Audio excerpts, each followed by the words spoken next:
Share করেছিলাম, আপনারা অনেকেই জানেন যে আমার সহধর্মিনীর সাথে ঝগড়া হয়। ঝগড়ার অভিযোগের কারণে আমাদের ওই দিনই মীমাংসা হয়ে যায়, কিন্তু এরপরেও আমার ছিউ ঢাকা লেখে যে আমি তার সাথে সংসার করতে অস্বীকৃতি জানাইছি। আমার ওয়াইফ মহিলা পুলিশ ছিল, তো এই ছিউর এই ঢাকা লেখার কারণে আমার যখন চাকরি চলে যায় তখন কিন্তু তারপরে আমার ওয়াইফ আমার কাছ থেকে চলে যায়। আমার সন্তানের মুখে আমি 4 বছর দেখতে পারি নাই। আমার 2 মাসের বাচ্চা নিয়ে এখানে আমার ওয়াইফকে নিয়ে এখানে কয়েকবার আসছি। এই থানার অনেক লোক সাক্ষী আছে। শুধু এখানে শেষ নয়, পরবর্তীতে আমি অনেক দৌড়াদৌড়ি করছি চাকরি ফিরে পাওয়ার জন্য। পরবর্তীতে আমি শুনতে পারলাম, আমার সিও আমাকে বলছিল যে তোমার তো চাকরি যাইবো না, মানে হয়তো ইনক্রিমেন্ট কাটবে নয় সিনিয়রিটি লস করবে, মানে আমাদের বাহিনীর রুলস আছে। তো উনি আমাকে কি করলো, আমি রমজান মাসে 16 রোজা, আমি ক্যাম্পের ম্যাচ সিপাহী, উনি আমাকে ক্যাম্প থেকে এনে ডিসমিস করলো। পরবর্তীতে জানতে পারলাম যে পুনরায় আমাকে কেন এভাবে ডিসমিস করা হলো। পরে শুনলাম যে আমি যে বিয়েটা করছি 15 আগস্ট, এই ডেটটা নাকি খুব মিরাক্কেল ডেট, আমার এই ডেটে বিয়ে করবার কইছে কারা। নইলে আমি বুঝলামই না আমার এই কারণে চাকরি যাবো কেন। আমি কোনো খারাপ কাজ করি নাই, অন্যায় করি নাই, অনৈতিক কাজ করি নাই, যে সত্যই বিদ্রোহমূলক কোনো কাজের সাথে আমি লিপ্ত না। এমনকি আমার স্ত্রী সন্তান নিয়ে সংসার করতে চাইছি। উনার এই সিদ্ধান্তের জন্য আমার শাহজাহান গুছানো সংসারটাই নষ্ট হয়ে গেছে। আমার সন্তানের মুখ 4 বছর দেখতে পাই নাই। ও জানাই না ওর বাবা কেরা। এই 4টা বছর যে আমার জীবন থেকে আমার সন্তান স্ত্রী আমাকে কেড়ে নিয়েছে, আমি যদি ফিরে দিতে বলি ফিরে দিতে পারবো।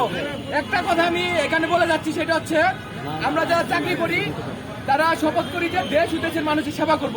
এই শপথ নিয়ে একটু সবাই ভর্তি হয়, তাই না? কিন্তু এখানে যখন সৈনিক চাকরি করে তখন দেখা যায় যে ডিউটির ব্যবস্থা খালি মনে ভয় থাকে যে কোন সন্তানে কি ভুল ধরে কি হয়, কখন যেন ডিসমিস করে দেয়। আমি কি ভুল করছি? তো আমাদের এখন অনুরোধ, আসলে মূলত আপনার যে চাকরি চলে যায় এখানে কোন অভিযোগ কেন হয়? আমি আপনাকে বলছি যে আমার ওয়াইফের অভিযোগ ছিল যে আমি তার সাথে সংসার করতে অস্বীকৃতি জানাইছি, কিন্তু স্পষ্ট আমার নোটারি করা ডকুমেন্ট আছে। পুরো বাংলাদেশ সাক্ষী আমি আমার ওয়াইফ এবং সন্তানকে নিয়ে আমি সংসার করতেছিলাম। তারপরও আমাকে বাড়ি পাঠাইছে একটা কারণ দেখে। পরবর্তীতে জানতে পারি যে 15 আগস্ট বিষয়টা আমার মূল বিষয় ভাবে দেখা হয়েছে। কারণ আপনার যখন আমাদের তদন্ত ভোট বসে, আমার হচ্ছে ছোট্ট কারণ, আমার এটা দেখে এত বড় একটা দিচ্ছে। আমাদের বাহিনীর একটা সিস্টেম কই, যেমন এই যে অনেকেই বলছে আমার এখানে একটা ফুট হয়েছে, পুরো হয়েছে, আমার ফোন চলে আসে, চিকিৎসা হবে পুরার, কি তাই তো? কিন্তু আমাদের চিকিৎসা হয় কোথার থেকে? মাথার থেকে, মাথা থাকে না। তার মানে কি বুঝতে পারছেন, ছোট্ট একটা ভুল করলে 7-8টা পয়েন্ট অপরাধ সাজে দাঁড়ায় ফেলিয়া ওরে বাড়ি পাঠাইবো। কারণ ওই সৈনিককে বাড়ি পাঠাইলে বাকিগুলা সব বুবা। সৈনিক হয়ে থাকে পুতুল। কেন সৈনিক পুতুল হবে? সৈনিক থাকবে সাহসী বীরের মতো, দেশের সেবা করবে, যেখানে অন্যায় দেখবে সেখানে ঝাঁপিয়ে পড়বে। আমাদের চাকরি হোক কি না হোক রিজিকের মালিক আল্লাহ, কিন্তু আমরা চাই ভবিষ্যতে কোনো সৈনিকের যেন কখনোই কোনো এই ধরনের কষ্টদায়ক পরিস্থিতি মুহূর্ত না আসে। কি বলে? আর আমাদের সাথে যাদের অন্যায় করা হয়েছে তাদের সাথে তারা যেন সঠিক এবং ন্যায় বিচারটা পায়, এই আশাই করতেছি। এবং এখানে হচ্ছে বর্ডার গার্ড 2010 যে আইনটা আছে, এই আইনের যেন সংশোধন করা হয়। এতে করে এই বাহিনীর সম্পূর্ণরূপে সকল সদস্য ভালোভাবে সুস্থ মনে, সুন্দর মন নিয়ে, সুস্থ মস্তিষ্কে এই দেশের মানুষের সেবা করতে পারবে। Thank you. আসসালামু আলাইকুম। আর কিছু ভাই? আমার নাম Mohammad Alam Hasan, number 90-048, batch 82।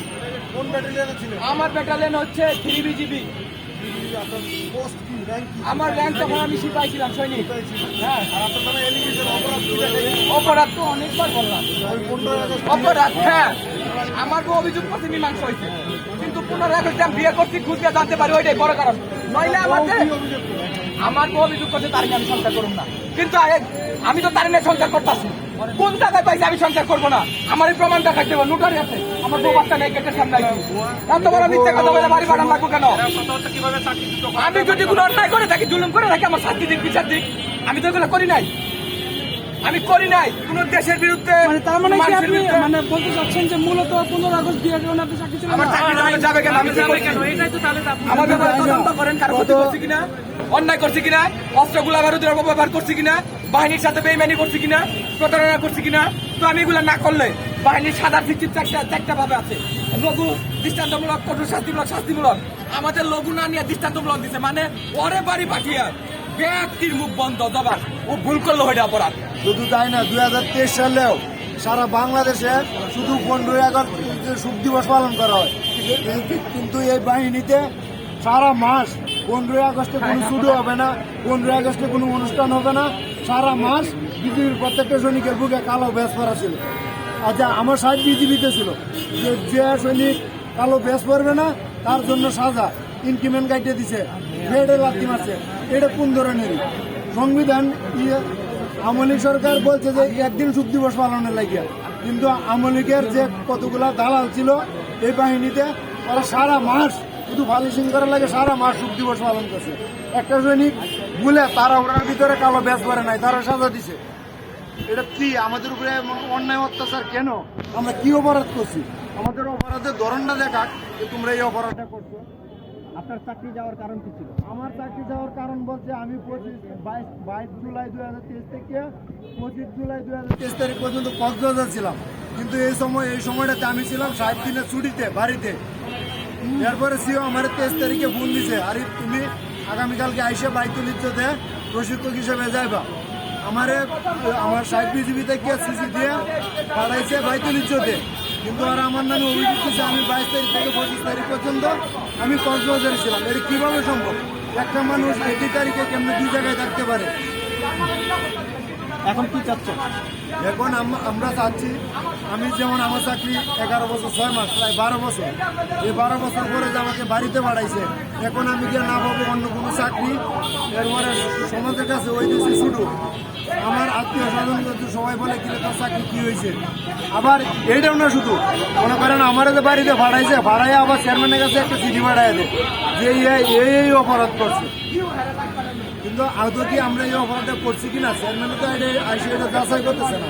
Chairman সবাই শুনাইতেছে যে এই ছেলেটা একটা এরকম অপরাধ করছে, এর কারণে আইতেছে। মানে এলাকাতেও থাকতে দিবে না, বাহিনীতেও থাকতে দিবে না। তা আমরা এনে আইসি, আমরা গুলি করে মারে ভালো দেখ, আমাদের আর কোনো আপত্তি নেই। আমাদের তো শুধু জানে বাঁচায় রাখছে, অন্য কোনো কিছুই আমাদের দেয় নেই। আমাদের পুরো লাইফটা ধ্বংস করে দিচ্ছে। আমরা চাচ্ছি আমাদের চাকরিতে পূর্ণ বহাল করা হোক, যদি তাও সম্ভব না হয় আমাদের 100% যে সুযোগ সুবিধা আছে এটা দেওয়া হোক।